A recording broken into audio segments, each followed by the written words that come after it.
What's up, guys? I'm Jeff, the founder of Worldwide Cyclery, and today we're going to dive into a review of the Push 11.6, which is, to my knowledge, the most fancy, most expensive, incredible mountain bike shock you may have ever seen.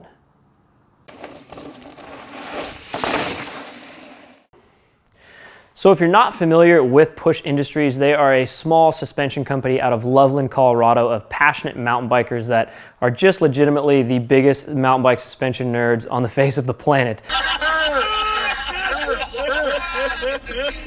They started out doing custom-tuned forks and rebuilds. They dove into their own suspension products. The ACS3 coil conversion kit that they make, we just did a review on. That thing is pretty phenomenal. This is their other suspension product, which is the 11.6 coil rear shock. This thing has made a big splash because coils have started coming back quite a bit. We recently did a video on coil versus air rear shocks, so check that out as well. So what makes this thing unique and special? Let's dive into that.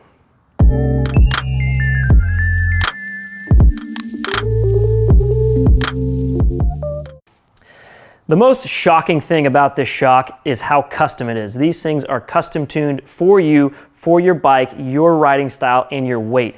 That is the most unique thing about this shock that really separates it from the field.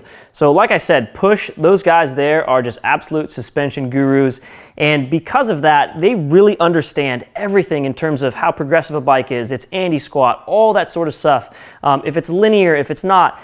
So that sort of stuff is why a lot of bikes come spec'd with shocks that are OE shocks that are tuned for that bike. But you're kind of limited to that, right? And a lot of those times those are air shocks. I actually don't really know any OE custom tuned coil shocks, at least on trail or enduro bikes, which is where this shock is targeted in that range. So the custom aspect is amazing.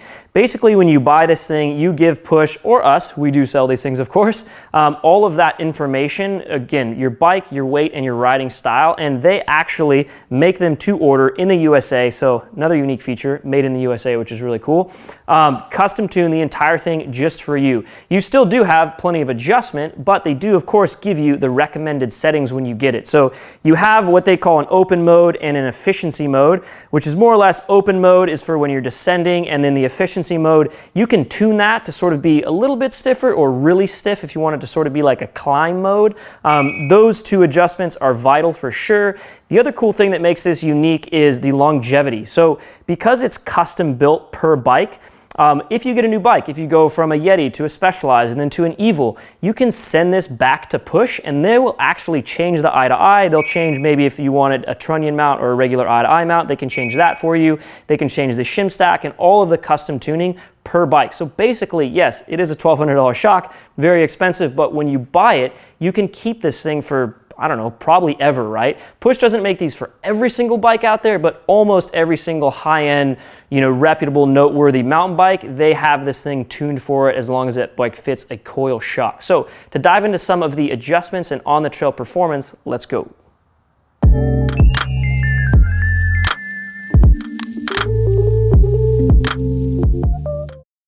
So to talk about some of the specifications and the adjustments on the shock, I'm going to keep it a little bit high level here, so please look in the video description below for a link to our blog post where we go way more in depth about sort of the technicalities of what's going on inside of this shock and really dive deep into the adjustments and what they do. But to simplify it, you have two modes, right? So you have sort of an open mode / descend mode and then a efficiency mode / climb mode. What that means is when you're descending, you put it in that open descend mode. It really opens the shock up, keeps it nice and plush, and really has all of those amazing advantages that you'd expect from a coil shock. Small bump absorption, but again, what's cool about these is because they're custom tuned, a lot of the benefits to a coil shock is that small bump absorption, how supple it is, keeps your wheel planted and gives you a ton of traction, but then a lot of times they're a little too linear and they sort of lack any progressive curve. That's not the case with this because it's custom tuned for your bike and for your riding style. So you have your descend mode that you're going to use when you're going downhill, and then you have your climb mode, which you're going to use for when you're going uphill.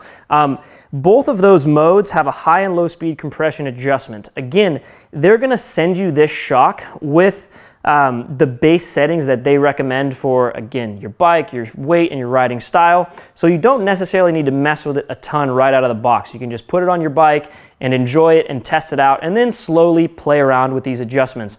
I highly recommend contacting us if you have questions on this stuff, or contacting Push. Both of us are obviously happy to help you get this thing tuned and feeling good, but it probably will feel really good out of the box since it's custom and set up for you right away. Of course, you have a rebound adjustment like any shock, just a single rebound. You can set your sag and obviously wind up your spring if you need to there, but it's going to come with a spring that's made for your body weight and your bike.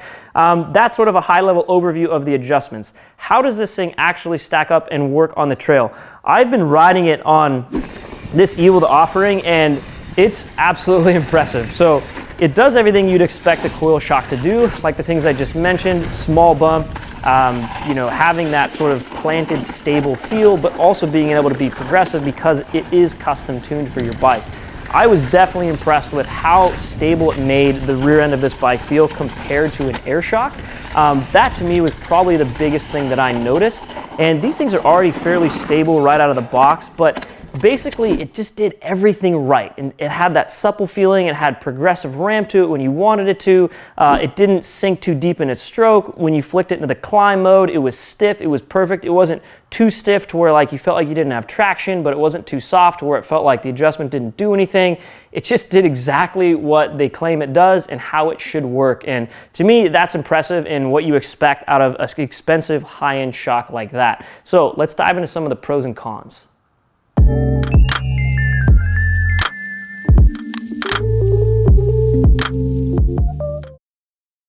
Pros and cons. The obvious biggest pro to this shock is the custom factor. So that is what really separates it from other shocks on the market right now and really makes it something unique and special, and what rolls into the next pro, which is performance. So it being so custom is what makes this thing work so damn good when you put it on your bike, which is really cool.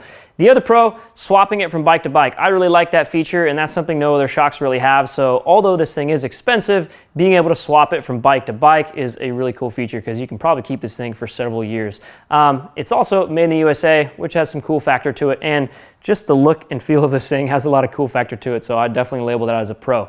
Cons, it is expensive. $1,200 for a rear shock is pretty pricey, and I don't think there is any rear shock on the market that probably even comes close to that right now, or even that breaks the $1,000. What the hell are you talking about? So that's definitely a con. It's not made for every bike. It's made for a lot of bikes. Like I said, all of the big popular brands, some even the boutique mountain bike brands, they do have these things custom tuned and available for those.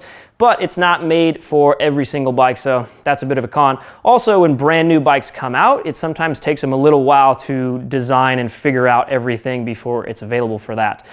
It is also a little bit heavy. That kind of rolls into a con that's more of like a air versus coil in general. It's not really a con against this shock, but just a con of coil shocks versus air shocks in general. Again, we made a video about that, so check that out. Also, be sure to check out all of our other videos on YouTube. We have a ton of cool mountain bike content. Please share this video. Let us know in the comments if you would ever consider buying this thing, and we'll see you guys in the next one.